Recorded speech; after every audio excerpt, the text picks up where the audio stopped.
entrepreneurs. They pick up the traction book, they go straight into, oh, cool, I can do a VTO, and they write the VTO. I don't involve anybody in that process. And they're missing one of the most important tools, in my opinion, which is the accountability chart. All of the EOS tools, in fact, there is a specific psychology behind them, and there is a reason that they work so well with human brains. The rollout is not an event, it's a journey, right? And I think a lot of times people think it's a ta-da, we've rolled it out. But the rollout takes time, and then you have to keep it rolled out long term. And so it truly is a journey.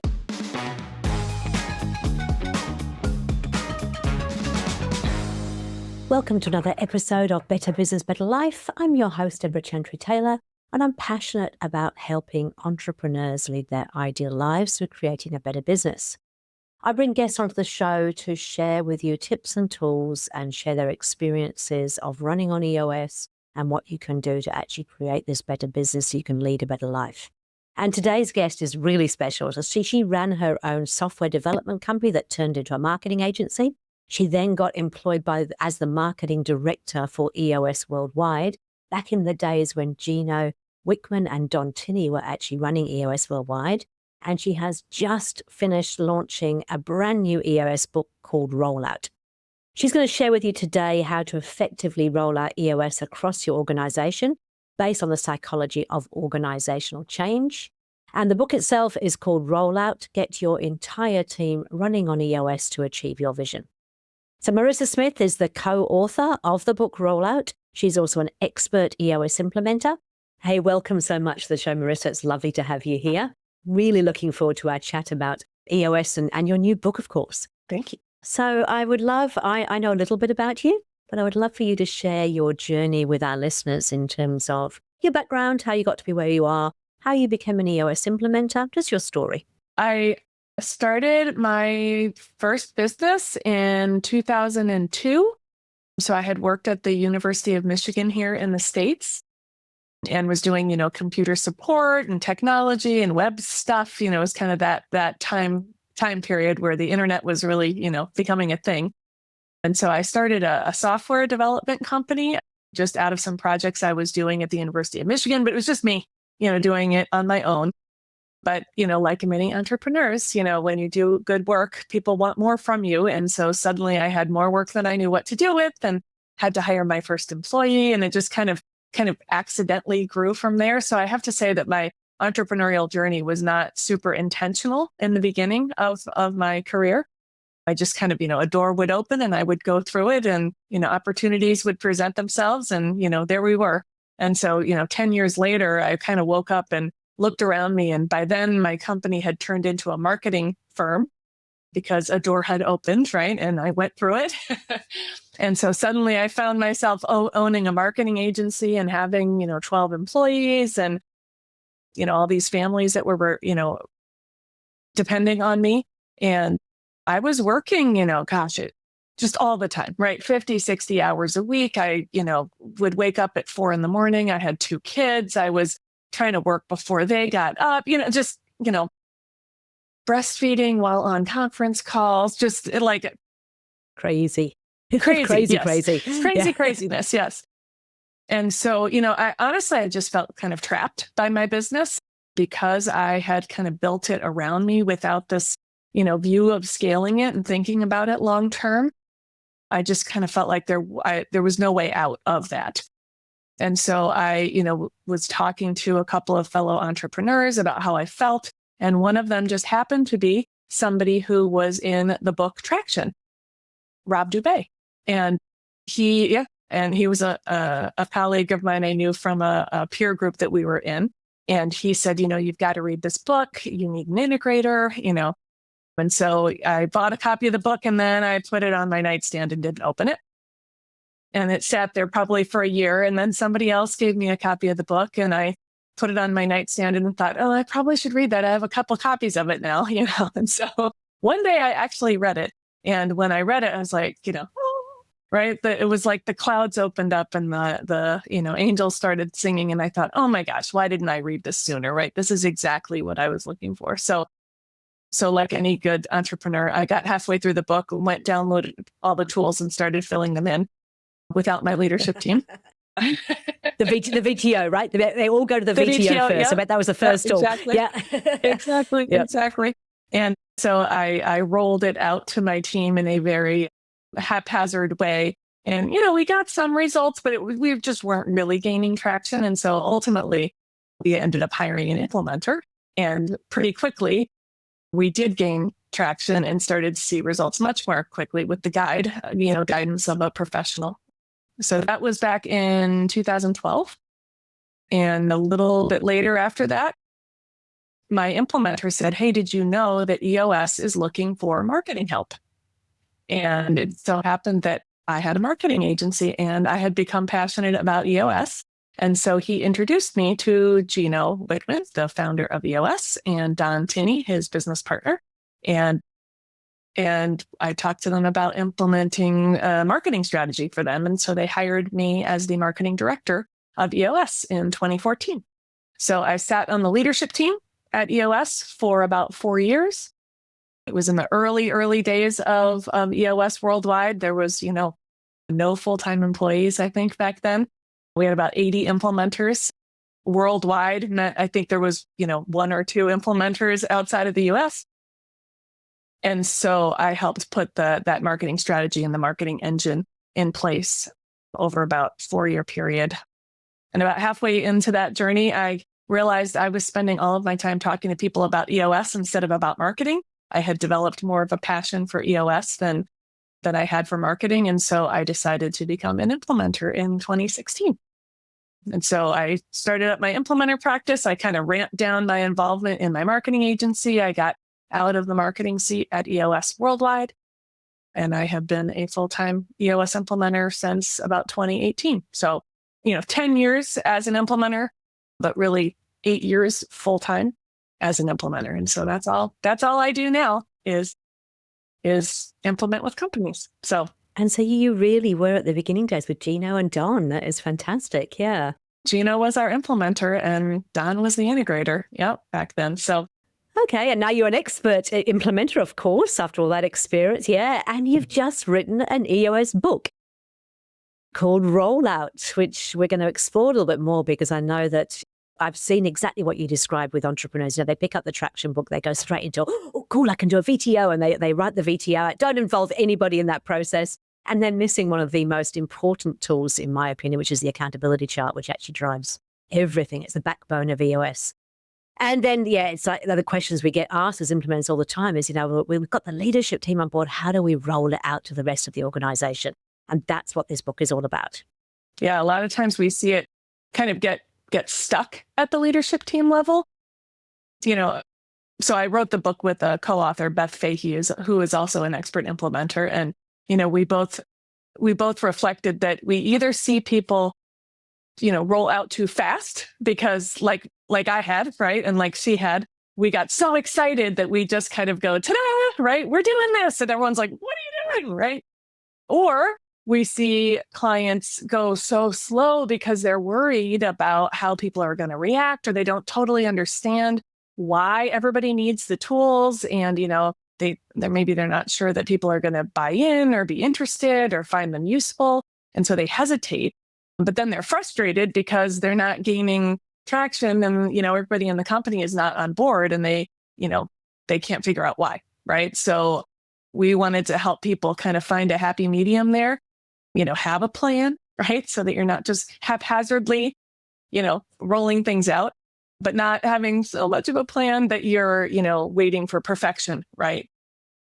And then you're just never getting the results that you want. So that was a lot of the reason why we wrote the book, to just give people a roadmap so that they understood what they were about to get into and had a clear path for what the steps could be, and then customize it for them, because every company is a little bit different, as you know. So, yeah. And that's the thing about I guess it's like EOS. It's a framework, right? It's not cookie cutter. It's not telling you what to do. It's just, here's the framework. And the way that you fill it out is very much up to you. Okay. So what was it like writing a book? I'm quite interested to know. Oh boy. It's funny. We've been joking around that it's very much like having a baby. The fun part is at the beginning. And by the time you are towards the end, you are like, oh my gosh, just get it out of me, right? And So that's kind of how we felt for the last, just all the details, right, getting it out. But we're very happy. It officially launched on Amazon today. And so we're very excited that we now have our beautiful baby that we can show to people, and everybody can hopefully see how cute it is and, and all the work that we put into it. So, yeah. Perfect. And I'm guessing that in writing this book, you've had to revisit, some of the highs and some of the lows, some of the things that didn't work, some of the things that did work. And you've alluded to this, if people go either too fast or too slow. What do you think is the biggest mistake people make when it comes to rolling out? I think one of the things that people do is they kind of underestimate what it's like to have people embrace change in an organization, right? So they sometimes underestimate the amount of time and patience and repetition that they need to really get people to embrace the tools throughout the process. And so, just like anything that you learn, when you get to a certain stage of mastery, you kind of forget how hard it was when you were first learning it. And I think that leadership teams sometimes struggle with that too. They don't necessarily see how they have to shift from being a student of EOS to being a teacher of EOS. And it is a very different skill set to go from learning from your implementer or learning from the books and things like that, practicing yourself, to then teaching somebody else how to do that. And of course, EOS is the model, right? Is that the leadership team masters the tools first and then rolls them out to the rest of the organization. But that takes time and repetition and explanation and connecting the dots and all of that. And I'm not sure everybody completely understands what that needs to look like and how difficult it can be sometimes. It is interesting because I know that within the EOS community, we talk about it takes 7 times to hear it for the first time, but there's actually some research that was done about 18 months ago that actually says it's about 31 times now. With everything that's going on with technology and tools and things, it's 31 times. So I used to joke with people and say, hey, look, it takes 7 times. If you told them twice, you've got 5 more times to go. Now it's like, it takes 31 times. If you told them twice, you have still got 29 more times you've actually got to get this message out there before they fully understand it. Of course, they're going to take snippets from it, but it's not just a once over and it's done. Yeah. Yeah. Okay. And so I'd love to hear a little bit about, in terms of, you said you used an implementer in your own business because you tried it, self-implementation, it didn't work quite so well. Give us a little bit about what that was like, the change between going from doing it on your own to actually using somebody to help you. Yeah, well, it's interesting because, as an implementer now, I see this happen sometimes with my clients as well, right? So, the mechanics of EOS, EOS is simple, but it's not always easy. And I think for me, what I discovered was that I did not realize that my team was holding back when I was their implementer in my own company. So I would ask them a question and my owner hat was firmly on my head when they looked at me. And so they would hold back and not really say what they really thought. And I did not realize that until we had the implementer come in and ask basically the same questions I had asked. And suddenly everybody had a lot to say. And I thought, why didn't you say anything earlier? Well, we didn't want to hurt your feelings, or we didn't, And so I think we went slower than we could have because we tried to self-implement first. I think, once we got the implementer in there, it was just like the floodgates opened up, and all of a sudden, all of these issues that we had and the lack of alignment, we shine the light right on it, and suddenly then now once you know what your issues are, you can solve them. But if those issues are below the surface, you can't solve them. So I think we had a lot of issues I didn't even know that we had. And once we brought the implementer in and, we're able to have those open and honest discussions, it made a huge difference. And, like anything else, because I had only read part of the book at the time, I thought I knew how to use them. How can it be, right? And there are some nuances as I now know, right? There are nuances to the tools and why they are the way they are. And, I had over customized some things and accidentally broken them, without realizing that was the impact I was having and and things like that. So once Mike Coates was our implementer, and he kind of whipped me into shape. And now I understand, why things are the way they are. And, as you and I were discussing earlier, EOS is definitely very customizable, right? It's a framework, and it is meant to adapt to different businesses, but there are certain things where, they are the way they are because, they've been proven hundreds of thousands of times to work that way. And so if you don't do it that way, it won't work as well. And so knowing what you can customize and what you shouldn't is, part of the art. And a lot, implementers know that because they've been in the room hundreds of times with different companies. And in a self-implementer, you've typically only done it, with yourself, right? And so you don't know what you don't know. You are, as we like to say in the book, you are unconsciously incompetent. Yes, indeed. You don't know what you don't know. Yeah, you must have had similar experiences. Like I often sit in on level 10 meetings. I did one just recently with a client that graduated a few years ago, but they asked me to come back in because they were struggling again. And I said, okay, I'll come and observe a level 10 meeting. Let's see what's going on. And I sat there and I sit there in silence for the whole meeting. I just observed with the intention of being able to give them feedback. And as I was sitting there, I was thinking, this isn't a level 10 meeting. They had changed so much of what the level 10 meeting was meant to be. They'd customized it and they'd taken this out and they weren't dropping things down. It was really fascinating. And it's like when we were actually same sort of thing as you said, it's been proven to work. There is a method in its madness. There's a psychology, a philosophy behind it. Follow the process, you get the results. And once I pointed them out, they were like, oh yeah, we forgot that's what a level 10 meeting was like, because you customize it so much, it becomes the normal way of doing it. It's interesting. You just mentioned psychology. So I'm not sure if you're aware, but I also run a workshop called the Psychology of EOS that I put together with my mother, who is a psychologist.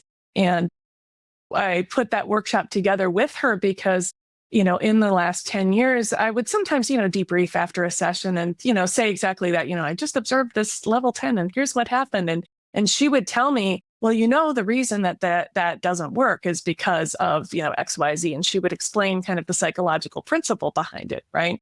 And so I realized that I was internalizing a lot of information that she was giving me that not all implementers have access to.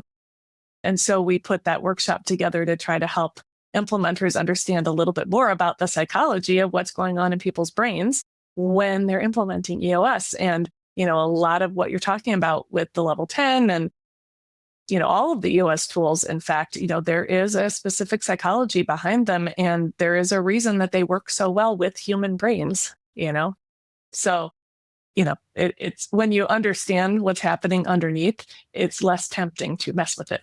I love it. Oh, that must be fun to work with your mum on that as well. It is fun. It is fun. And so we put some of the concepts in the book in chapter 3. We have a book called Change is Hard, or Why Change is Hard. And we talk a little bit about, the neuroscience of what's going on in people's brains when you're asking them to change their beliefs and their behavior, and why patience and repetition and spaced learning and all of those things, that's the most effective way to implement change in a team. Hey, look, you've been implementing for a lot longer than I have. I certainly have. I have favorite EOS tools at different times, and depending, I guess, on who I'm working with, what. But do you have a favorite EOS tool in your years that, they're all designed to work together, so it's hard to split them out, but sometimes you just have these little aha moments and kind of realize. I would say that, just in writing the book, I definitely developed an even deeper love for the vision traction organizer and the elegance of it and how the different pieces and parts work together to just, crystallize what the vision is for the organization. And then, how powerful it can be when you actually say, bring it to life. If it's not just words on a page that you look at once a quarter and you stick back, in your drawer, but if you actually use the core values for, identifying the right people and the hiring and the firing, the reviewing, the rating and recognizing. If you use your core focus when you're making decisions, if you inspire people with a 10-year target, if the whole company understands the marketing strategy, not just the marketing and sales team, it's just incredibly powerful. And so I think I've kind of fallen back in love with the VTO. Not that I was ever out of love with it, but more deeply in love with the VTO just through the process of writing this book for sure. So it's very powerful. It is indeed. Yeah. And I think it's, it's again, just going back to what you said around when you are self-implementing, you don't necessarily, you can learn all this stuff online, you can get an understanding of it, but when you've got an implementer in the room with you who's able to help you understand a lot more about the role that plays, that can be helpful. I think the other thing that I think was really interesting is that, when you're trying to self-implement, and we've self-implemented in business as well, but when you're trying to self-implement, you're trying to be the owner, you're trying to be the facilitator, you're trying to also be a member of the team and actually participate. And we know that the brain cannot easily, play three roles at the same time. And so I've had feedback from people who brought me in after self-implementing is that actually it's great that they can finally sit back and participate in it rather than having to worry about all the other things that come with it. Exactly. Right. I also think that, now, just like I said, my team couldn't necessarily open up to me because they saw me wearing the owner's hat. I am fairly certain that I may have asked questions in a way that led people to agree with me as well, without necessarily intending to do that. But you just can't help but have your own lens, right? When you're trying to facilitate your own sessions, right? And so if you have an idea of where you want the discussion to go and you are also facilitating the session, it's, you're going to lead the discussion that way. And it's going to be pretty hard for people to say what they really want to say and for the discussion to go where maybe it needs to go.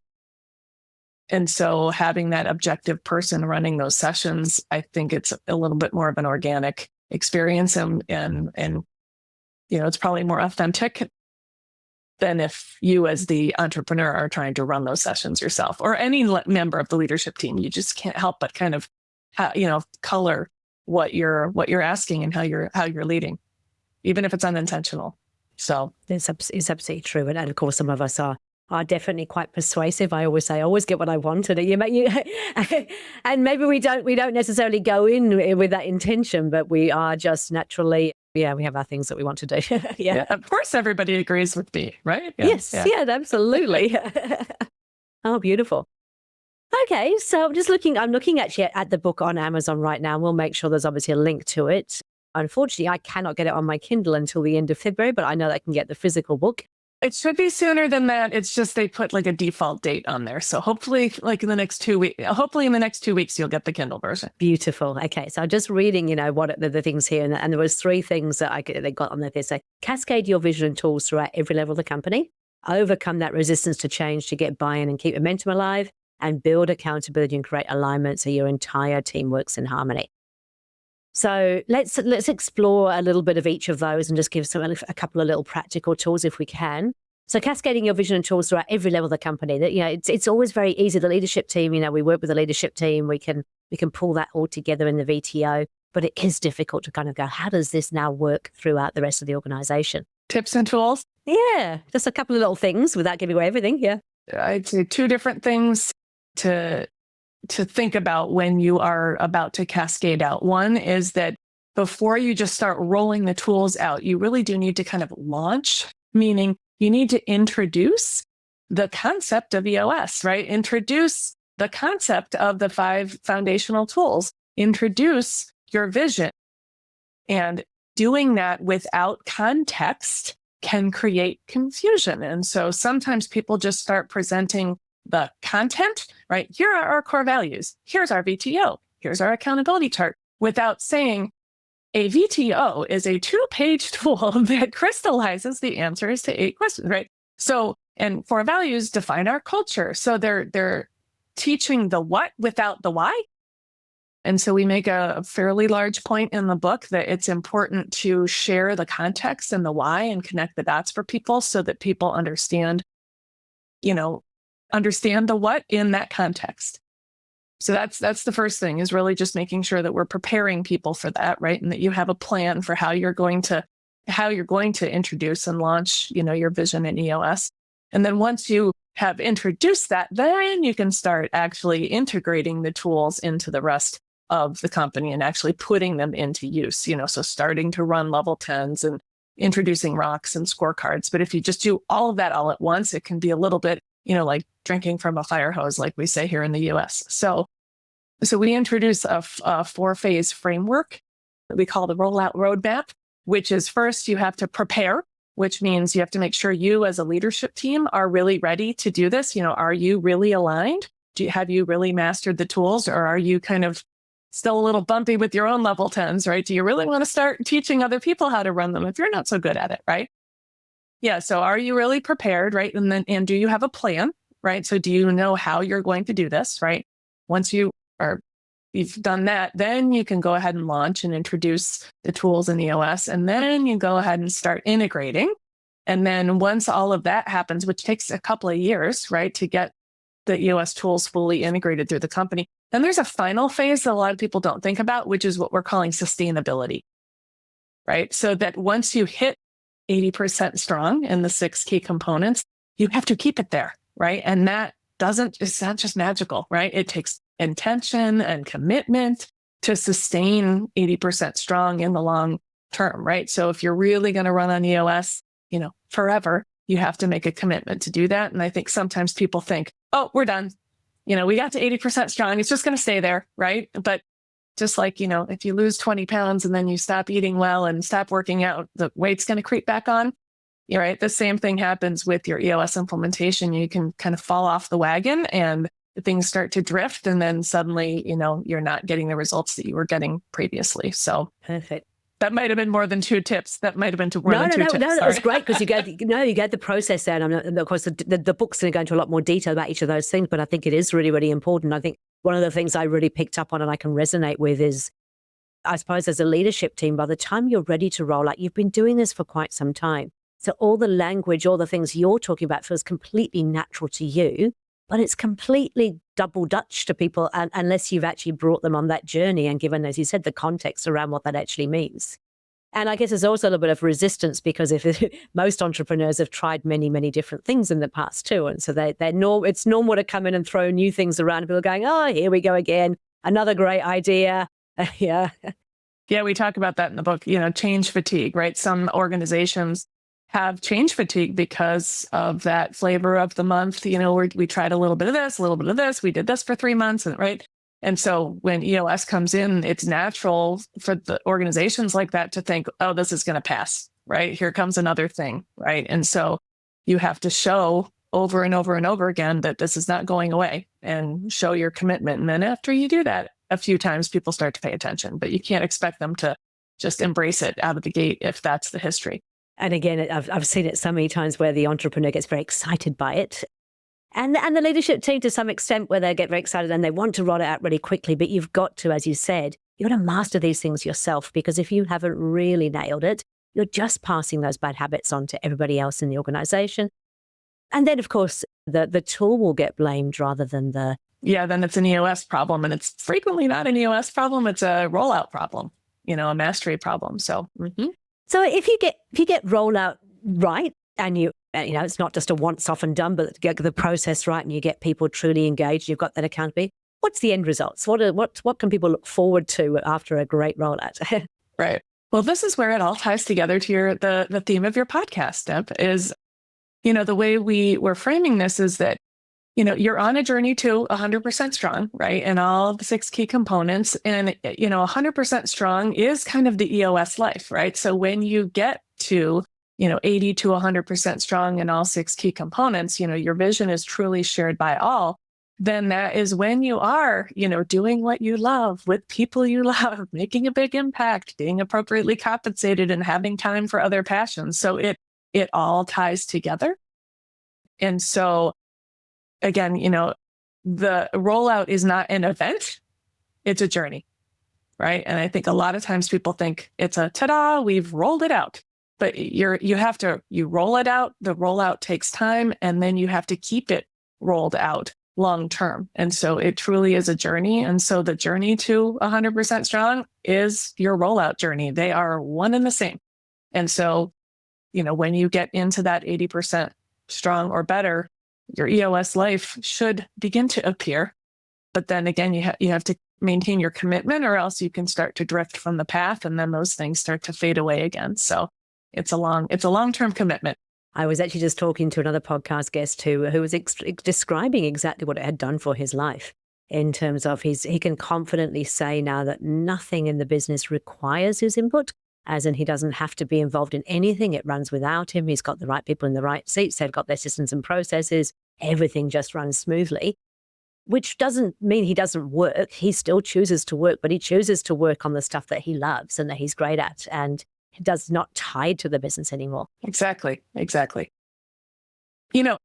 Yes, and I think what I sometimes see then is when you're living that EOS life, then sometimes you can take it for granted a bit as well, that it's, like I said, it's just going to continue on. And so you may bring a new leader in and they might have their own ideas about what works for them at a different company. And suddenly they're here running a level 10.5 meeting, right? And things are starting to shift a little bit, right? And so while, yes, the entrepreneur, is living their EOS life, they do still need to kind of keep an eye, right, on things, or the integrator needs to, right? So that we make sure that we don't start to drift. And that's why it's so important to continue to do the organizational checkup every single year, right? To continue to follow the meeting pulse. Because if you just think you're going to set it and forget it, and it's just going to stay that way magically, you may find yourself back in the day-to-day when you don't want to, right? So it's better to just periodically check in and make sure that those things are happening versus getting too far afield and then, you're way off the path and have to, spend a lot of effort coming back on. So exactly. Right. Okay. So in terms of, EOS, one of the things I love about the EOS community and the EOS Worldwide is there's so many tools out there that can help you on your journey, and so many books and things. With the new book, do you think there's a good time to read it? Like, when is the best time to read it? Does it follow naturally after a certain book? Is it at a certain point in your journey? Yeah.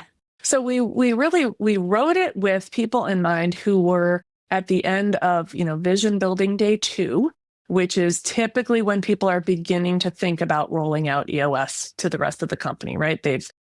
Their foundational tools are fairly strong, right? And they're just starting to think about rolling it out. That's the primary use case. That said, we also think it's going to be helpful as a reference, throughout the journey. So even after you've rolled it out, if you're running into challenges, or if you may have rolled out and you're still not you're like at 60% on the organizational checkup and you're trying to figure out how to get it, up to that 80% range.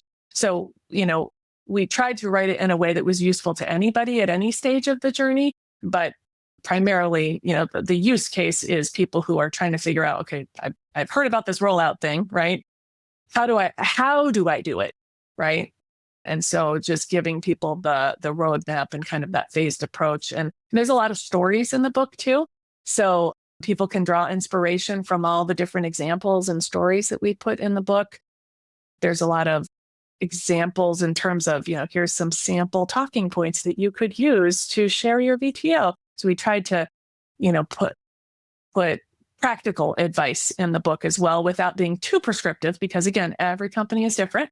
And so people need to customize their rollouts for them and go at the pace that makes sense for them. But people do love having examples. I find that even when we're doing work, through the VTO and whatnot, it's like starting with a blank piece of paper can be tough. Starting with something that sparks some ideas can be great. And I don't know if you're seeing this in your sessions, but I got a lot of people who just want to jump straight to AI. It's like, no, AI is a great tool for maybe massaging these things a little bit, but it can't do the thinking for you. Can't replace thinking. Exactly. Mm-hmm. Yeah. We also have a 1-page rollout tracker tool that we created as well. That's a free download that'll be available on the website. It's also in the book. And so that tracker really outlines the 4 phases that I talked about, with also some, little check boxes of, so here's what, being prepared looks like. Here's what launch can look like. Here's what it looks like when you have fully integrated the tools. Here's what sustainability looks like. So as people are trying to think about, what does that look like in practicality, they can track, here's where we're going, here's what we've done. And then the organizational checkup is really the tool to use to see, is it working? So those 2 tools really work together, and we design them that way. So that is beautiful. Okay, it sounds like it's going to be, I can't wait to get my copy on my Kindle. I'm also going to buy a whole bunch of them. I tend to give out books to all of my clients, but I keep a book of all the EOS books. Sorry, I keep a library of all the EOS books to kind of give out to people who need it as well. So if anybody wants to get hold of a copy, they're based in Australia or New Zealand, drop me a line. I'll happily get one sent out to you. So How is this going to change the way that you teach your EOS with your clients, do you think? So I've already started to change a little bit just from the standpoint of, as we wrote the book, I really started to see all of the different connections to, where we are.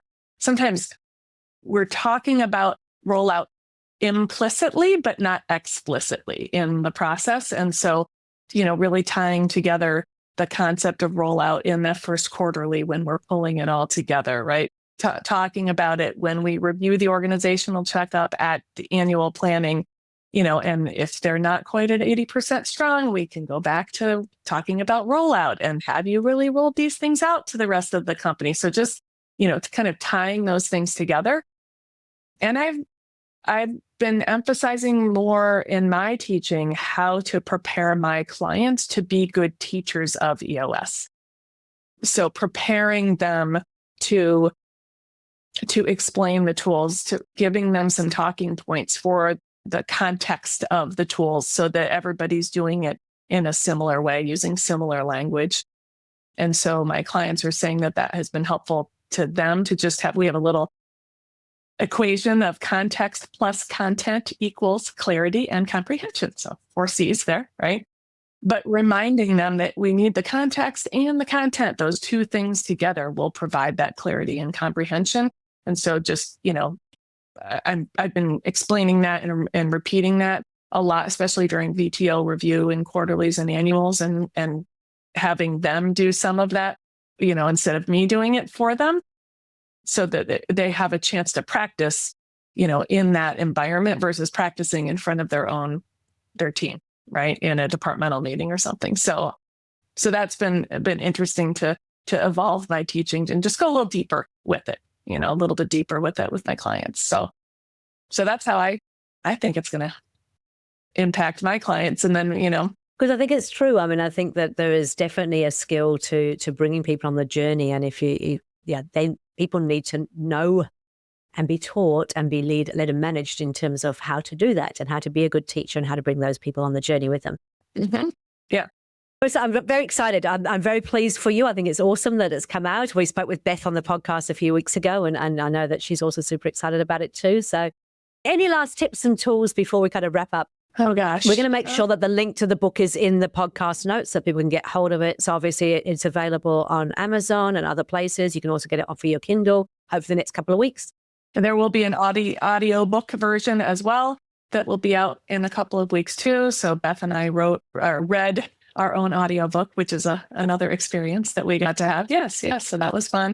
And Gino read his foreword. So his voice will come out of your speakers too. So yeah, that was fun too.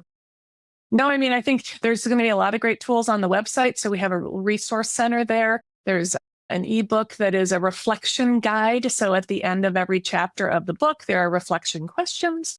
And so we summarize all those questions into a downloadable PDF. So you can actually, write on it and do your own reflection as you read the book. There's a troubleshooting guide that's a downloadable PDF as well. There's the 1-page tracker. We're going to have some context talking points. So we'll continue to add to that resource center over time as people, ask us for things. We love to create things. So we're going to try to provide resources that people will find actually practically useful in their own rollout journey. So that's the plan. Sounds super comprehensive and certainly absolutely no excuses to not get it right. Exactly. Right. Yeah. Yeah. Hey, well, look, Marisa, again, congratulations. Really looking forward to reading it. Thank you. I think you've done a great job. Really excited about what the difference this can make. Because we all know that in order to get EOS working properly in the business, it has to be embraced by everybody and everybody has to be on board with it. So this is going to be a fantastic tool for that. And thank you so much for spending your time with me. I know it's late in the evening for you, so I really appreciate that. And I'll look forward to seeing you in the US very soon. Excellent. Thanks for having me, Deb. Thank you.